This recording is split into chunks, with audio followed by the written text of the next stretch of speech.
அனைவருக்கும் டிவைன் ஹிலர்ஜி மற்றும் ரேக்கி தாந்திரிக் மாஸ்டரின் அன்பு வணக்கம். இன்றைக்கி நாம் பார்க்குறது ருத்ராட்சம். சிவனோடு ஒக்கும் தெய்வம் தேடினும் இல்லை, அவனோடு ஒப்பார் இங்கு யாரும் இல்லை, புவனம் கடந்தன்று பொன்னொழி மின்னும் தவணச்சேடமுடி தாமரையோனி.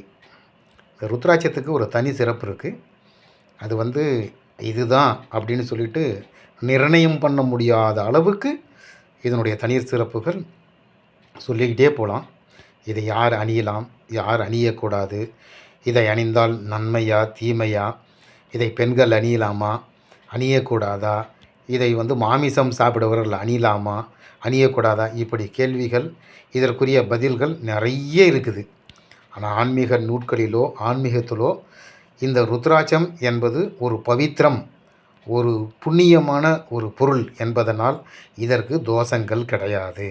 இதை வைத்திருந்தாலோ அணிந்தாலோ அல்லது இன்னும் நம்முடைய பூஜை அறையில் வைத்து பூஜை செய்தாலோ பலன்கள் மேன்மேலும் நம் ஆன்மீக பலன்களும் நம்முடைய உடல் நலம், மனநலம், பணநலம் அப்படின்னு சொல்லிட்டு எதுவாக இருந்தாலும் நமக்கு இதன் மூலம் கிடைக்க தான் செய்யும். இதில் தோஷங்கள் எதுவும் கிடையாது.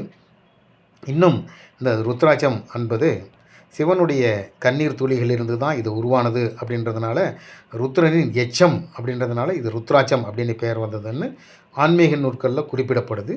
இங்கே நீங்கள் பார்க்குறது வேர்பலாவில் எப்படி வேர்பலா இருக்கோ அதே மாதிரி வேர் ருத்ராட்சம் பெருசாக இருக்கிறது. அடுத்து இருக்கிறது அஞ்சுமுக ருத்ராட்சம். அதுக்கு அடுத்து இருக்கிறது சந்திரமுகி அப்படின்னு சொல்லக்கூடிய ஒருமுக ருத்ராட்சம். இதுவெல்லாம் பவித்திரமான ருத்ராட்சங்கள். இதெல்லாம் சந்திரமுகியெல்லாம் அரிதான ருத்ராட்சம். சந்திரனுடைய முகத்தினுடைய வடிவத்தை கொண்டிருப்பதனால இதுக்கு சந்திரமுகி ருத்ராட்சம் அப்படின்னு பேர். இது 5 முக ருத்ராட்சம். இன்னும் நிறைய 1லிருந்து 14, 20, 22 வரைக்கும் கூட முகங்கள் இருக்கிறதா ருத்ராட்சங்களுக்கு சொல்லப்படுது. எல்லா ருத்ராட்சத்தோட உலகத்தில் சிறந்த ருத்ராட்சம் அப்படின்னு சொன்னால் இந்த 5 முக ருத்ராட்சம் தான். அதற்கு ஈடு இணை என்பதே கிடையாது. என்ன காரணம்னா உலகத்தில் இறைவனுடைய படைப்பில் பஞ்சபூதங்கள் அபரீதமாக படைக்கப்பட்டாலும் மனிதனுக்கு எது அதிகமாக தேவையோ அது எளிமையாக படைக்கிறது தான் பிரபஞ்சத்தினுடைய விதி. பஞ்சபூதத்தில் நிலம், நீர், நெருப்பு, காற்று, ஆகாயத்தில் காற்று மிக மிக முக்கியமான அவசியமான ஒரு பொருள் என்பதனால் அது உலகமெங்கும் சாதாரணமாக பரவி இருக்குது.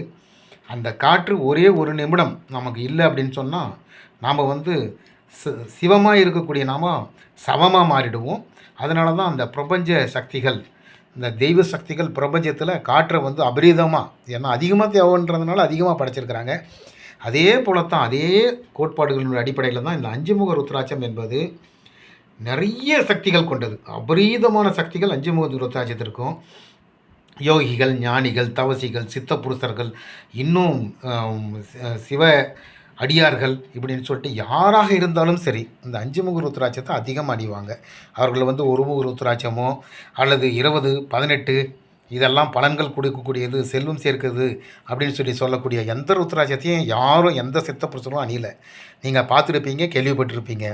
காரணம் என்ன அப்படின்னு சொன்னால் அந்த ருத்ராட்சத்துக்கு அவ்வளோ தோஷங்கள் இல்லாத ஒரு பவித்திரமான ருத்ராட்சம் இந்த 5 முக ருத்ராட்சம். நிறைய பேர் இதை கேள்வி கேட்பாங்க. இது மாமிசம் சாப்பிடும்போது அணியலாமா, இதனால் ஏதாவது ஒரு பிரச்சனை? அதெல்லாம் ஒன்றும் கிடையாது. ஏன்னா ஒரு நல்லாரை காண்பதும் நன்று, நலமிக்க நல்லார் சொல் கேட்பது நன்று, அவருக்கு குணங்களும் உழைப்பது நன்று, அவரோடு இனிப்பது நன்று அப்படின்னா அது நல்லது தானே செய்யும். நல்ல விஷயம் என்றைக்காவது தீங்கு செய்யுமா? ஒரு யோகி இருக்கிறாரு, உலகத்துக்கு சுபிச்சதுக்காக ஒரு யோகி தியானம் செஞ்சிட்ருக்கிறாரு. நாம் போய் அவர் திட்டுறதுனால அவர் நம்மளை திட்டிட போகிறாரா? இல்லையே. உலக சுபிச்சதுக்காக அவர் அப்போ தெரிஞ்சுக்குவார் இவர் ஒன்றும் பக்குவம் ஆகலை அப்படின்றது தான் அவருடைய கண்ணோட்டத்தில் இருக்கும் முடிய அவர் எடுத்த உடனே நமக்கு சாபம் கொடுத்துருக்க மாட்டார். அதே போல் பவித்திரமான ருத்ராட்சம் இது. பவித்திரம் என்பது நெருப்பிலிருந்து உருவாக்கப்பட்டது அப்படின்னு அர்த்தம். அப்படிப்பட்ட மகாசக்தி கொண்டது இந்த ருத்ராட்சம். அதனால தான் உலகத்தில் எல்லா தெய்வ வழிபாட்டில் இருக்கிறவங்களும் ருத்ராட்சத்தை அணிகிறாங்க. இன்னும் சிவனுடைய இந்த ருத்ராட்சம் ஒரு சிறப்பு என்ன அப்படின்னு சொன்னால் இது பஞ்சபூதங்களுடைய அடிப்படையில் நிலம், நீர், நெருப்பு, காற்று, ஆகாயம் ஆகிய பஞ்சபூதங்களுடைய அடிப்படை இது ஒன்று சேர்த்து இருக்கிறதுனால இதை எல்லாம் வணங்குறாங்க.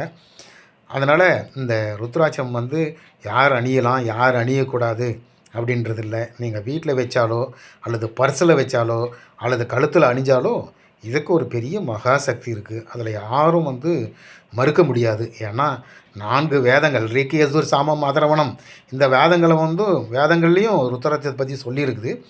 ஆனால் வந்து யாரெல்லாம் அணியக்கூடாதுன்னெலாம் யாருமே சொல்லலை. எந்த வேதமும் சொல்லலை. எந்த ஒரு இதிகாசம், வேதங்கள், எந்த ஒரு ஆன்மீகம் எதுவுமே இவர்கள் அணியக்கூடாது அப்படின்னு யாருமே சொல்லலை. அப்படின்னா என்ன அர்த்தம்னா எல்லாமே அணியலாம்னு தான் அர்த்தம்.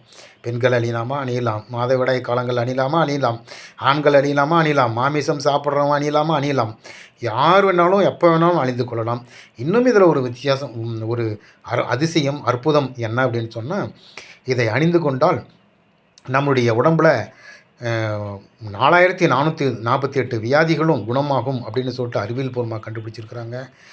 இன்னும் இதில் வந்து நிறைய ரகசியங்கள் பொதிந்திருக்கு. இதை அணிந்து கொண்டு இருக்கும் பொழுது நம்முடைய ரைட் பிரைன் ஆக்டிவேஷன் ஆகுது அப்படின்னு அறிவியல் பூர்வமாக கண்டுபிடிச்சிருக்கிறாங்க. இன்னும் பைத்தியக்காரம், புத்தி பேதலித்து இருப்பவர்களுக்கு இந்த ருத்ராட்சத்தை 48 நாட்கள் கல்லில் உரைத்து, பாலில் அந்த ருத்ராட்சத்தை வந்து உரைத்த அந்த பகுதியை வந்து கொடுக்கும் பொழுது மனநலமே பாதிப்பானவர்கள் கூட சரியாவாங்க அப்படின்னு சொல்லிட்டு வேதங்கள் சொல்லுது. இப்படிப்பட்ட மகா சக்தி வாய்ந்த ருத்ராட்சத்தை நீங்கள் வச்சிருக்கணும், அணியணும், அல்லது பூஜை செய்யணும், அல்லது சிவனை வாழ்த்தி இந்த ருத்ராட்சங்களை நாம் வந்து வீட்டில் வச்சுருக்கும்போது நம்ம புண்ணியம் செஞ்சுருந்தால் மட்டும்தான் இது நம்ம கையில் இருக்கும். என்ன காரணம், சிவன் வந்து சிவனுடைய அந்த சிவவாக்கியத்தில் சிவபுராணத்தில் வருது, அவன் அருளால் அவன் தாள் வணங்கி அப்படின்னு வருது. அவனுடைய அருள் இல்லாமல் உலகத்தில் எதுவுமே நடக்கிறதில்ல. அப்படிப்பட்ட மகா சக்தி வாய்ந்த அந்த ருத்ராட்சங்கள் சிவனடியார்கள் மட்டுமல்லாமல் உலகத்தில் இருக்கக்கூடிய எல்லா ஜீவராசிகளும் இந்த ருத்ராட்சத்தை பயன்படுத்தி வாழ்வாங்கு வாழ வேண்டும் என்று கூறி, எல்லோரும் இன்புற்றிருக்க நினைப்பது வேறல்லாமல் வேறொன்றும் அறியேன் பராபரம் என்று பதிவு நிறைவு செய்கிறேன். இந்த பதிவு பிடித்திருந்தால் சப்ஸ்கிரைப் மற்றும் ஷேர் செய்யவும். நன்றி, வணக்கம்.